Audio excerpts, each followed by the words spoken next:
Alter egos are fascinating.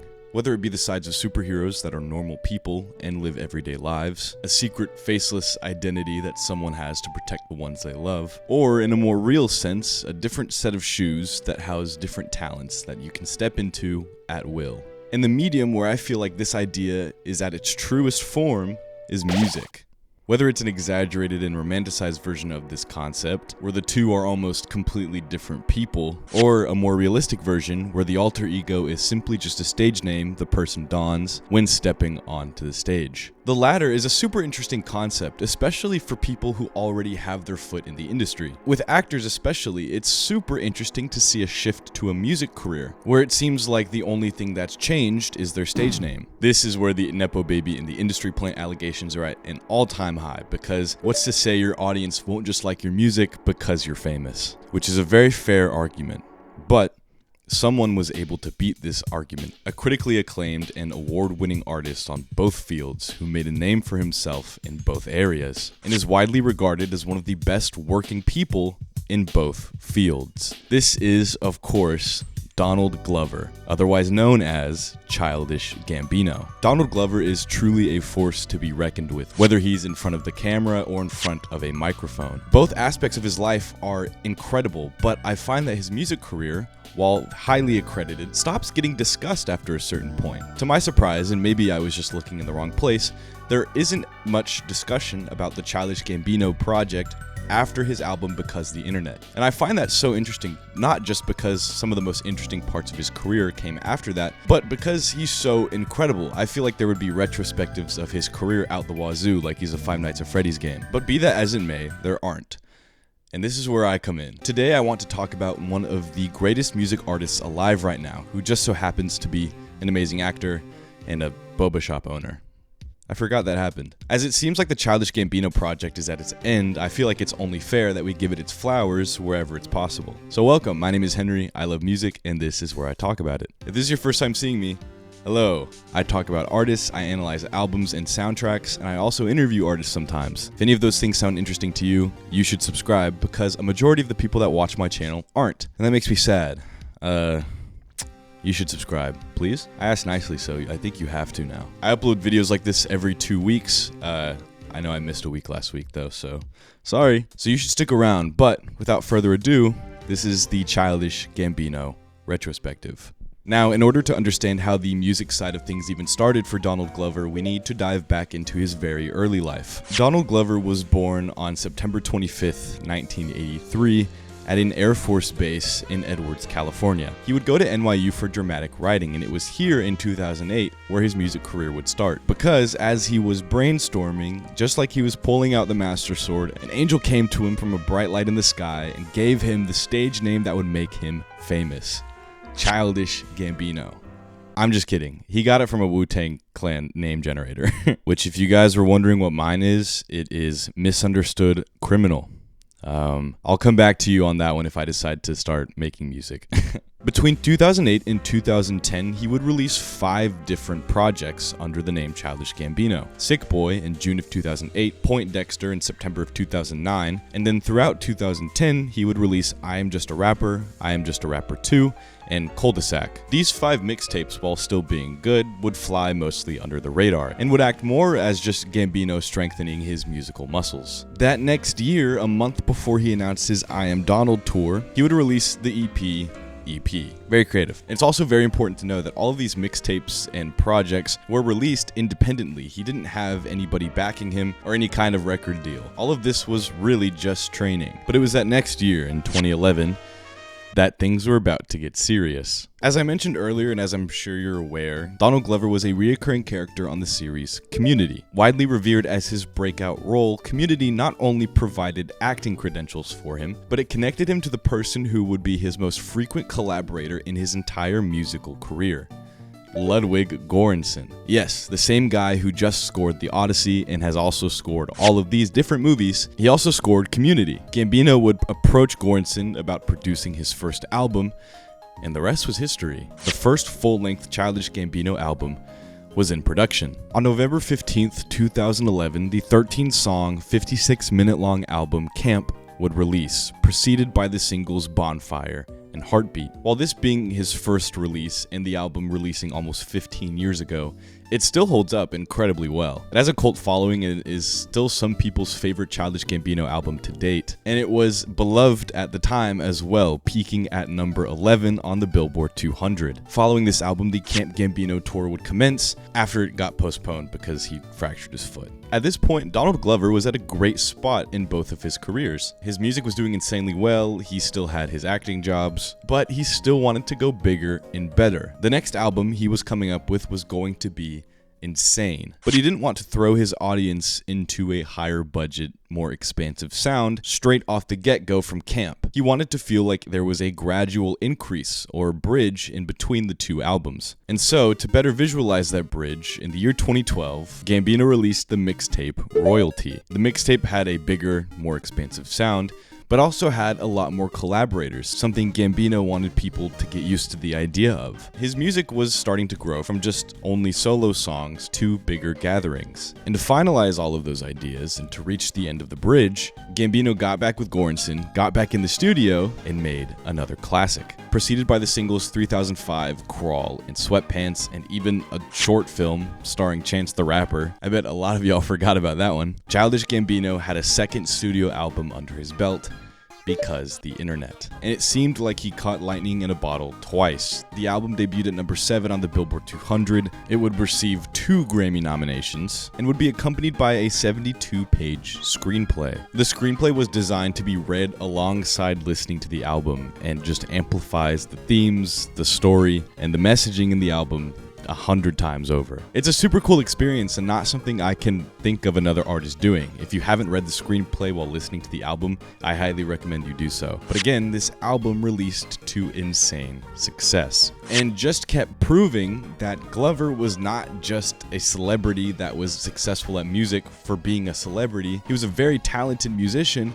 that also just happened to be a celebrity. And a lot of people regard Because the Internet as his best album. And while I say this without hating or severely disliking a Childish Gambino album, I think this is his weakest album just stacked up against everything else he's released. Again, I don't think any Childish Gambino album is bad or even below average. I think everything he's made is really, really good, but stacked up against everything, this is his weakest one. And saying that when we've only talked about 2 albums is crazy. While both projects, Camp and Because the Internet, did insanely well, Glover still had something bigger in mind. But in a similar fashion with what he did between Camp and Because the Internet, he wanted to kind of tie up some loose ends and transition into the next period of his music without just throwing his audience into it. And so with the mixtape STN MTN and the EP Kawaii, I hope I'm saying that right, I'm sorry, don't hurt me, which were both meant to close up the narratives on both album and move on to the next chapter. And the next chapter was insanity. After 2 years of no musical activity from Childish Gambino other than his features on the Creed soundtrack, a mysterious dome would appear in California and would host 3 nights of the Pharaoh's Experience. These concerts were like a fever dream with costumes and weird lights. But most importantly, this new sound that nobody had heard from Childish Gambino. A psychedelic combination of funk, soul, and R&B, with this spectral chill that you could hear throughout all of the songs that were previewed, and is something that nobody expected from Donald. After the singles Me and Your Mama, Redbone, and Terrified were released, the album Awaken My Love would drop. The album would peak at number 5 on the Billboard, and the song Redbone would give Glover his first Grammy. I'm not sure if this is a hot take or not, but Awaken My Love is the best Childish Gambino album. The sounds that were produced in this album are sounds that I have yet to find replicated after this album's release, and in my opinion is something that just proves and shows the musical prowess of Childish Gambino to its fullest extent. Before this, Camp, Because the Internet, and all of his other mixtapes and projects, while having different genres, were kind of still all in the same realm. Awaken My Love broke down every wall that had been set for Donald Glover as an artist and showed that Childish Gambino is something more than just an artist. So what do you do after an album like that? After having something so transcendental, where do you go? Nowhere, you retire.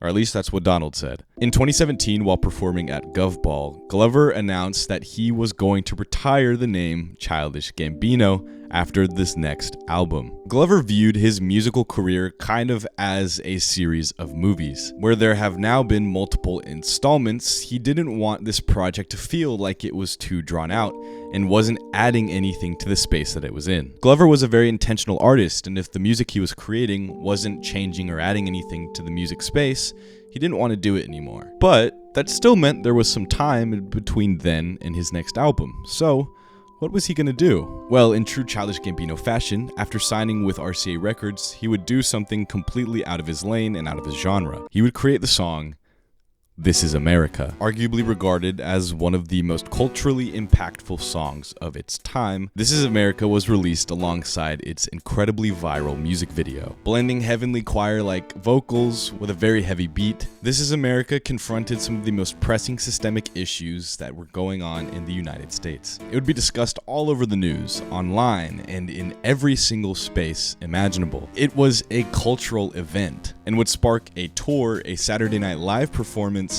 and 4 Grammys. I think people forget just how good this song was. I know it became kind of a meme back when it released, but I listened to it again for the first time in years after I started making this video, and it truly is really good. And on top of that, it was the first rap song to win Record of the Year ever at the Grammys, which is just insane. He would also go on to become the first black artist to headline Coachella, where he would go on to preview some new music using the app that he used for the Awaken My Love rollout. But it wouldn't be until 2020 that we got this mysterious 4th album that Glover had been alluding to. Except it wasn't the 4th album.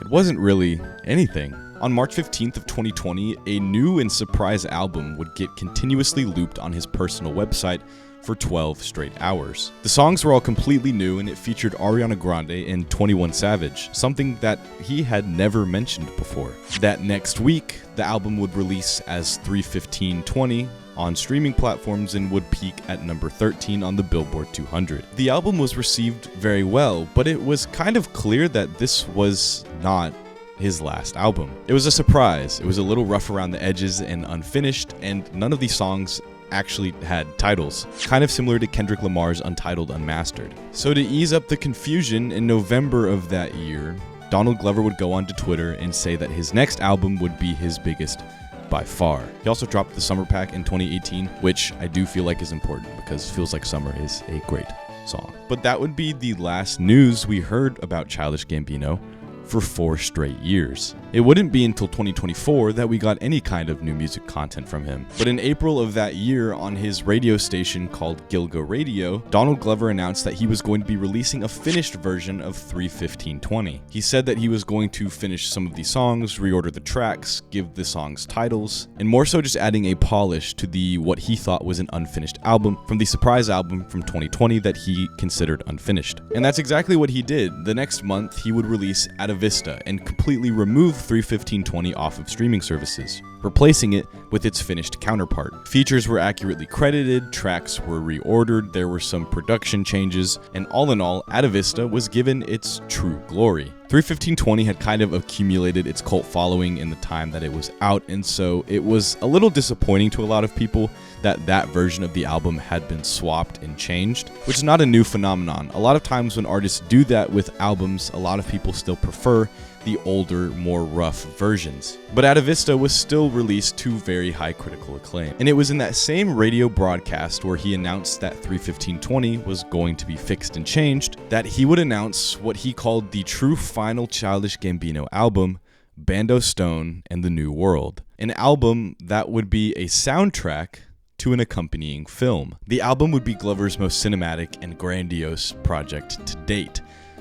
Obviously, if it's going to be a movie soundtrack, but you know what I mean. The album would follow his character Bando Stone trying to escape a post-apocalyptic world where he would fight prehistoric creatures and escape this thing that was deleting parts of the world. And if you're wondering why I'm being so vague about the concept and narrative of the album, we'll get to that.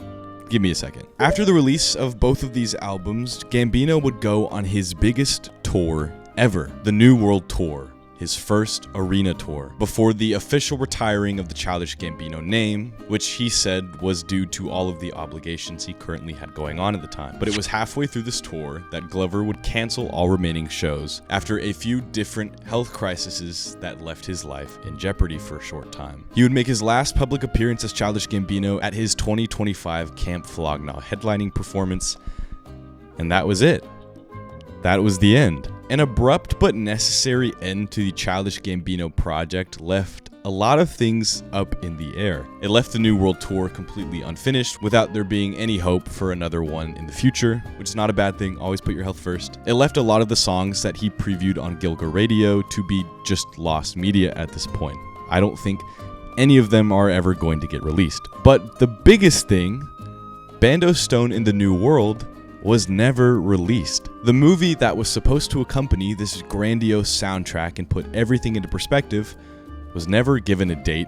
It was never given a time of release. It simply just faded out of existence, with the only thing to write back about being a trailer. If this is the end of Childish Gambino, there is still so much left in the air.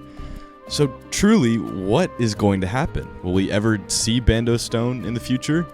Who really knows? But if one thing is true without a doubt, it's that Childish Gambino was one of the most influential and most talented artists of his time. The project showed that you could be truly talented in so many different aspects of life without it just being your status that carried you that far. Making staple projects in multiple different genres, Childish Gambino is, as I said, one of the greatest artists of our time. And even with a lot of loose ends not tied up and a lot of things still left in the air, I think that will always be true. But I also feel like this really isn't the end for it. As we've learned throughout this retrospective, the Childish Gambino project is not one to leave loose ends unfinished or untied, and is not one to just throw us into a new stage of a career. There's always something that eases us into it. It's only just a matter of time before we find out what that is. But I think the moral of the story is just the appreciation of the talent that Donald Glover had put in front of us.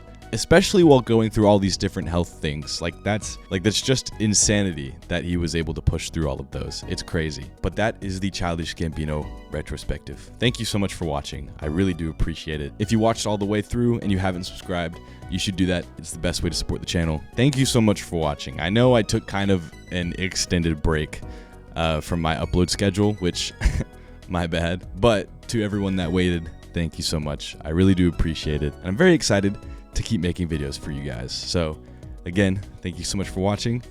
I'll see you next time. Goodbye.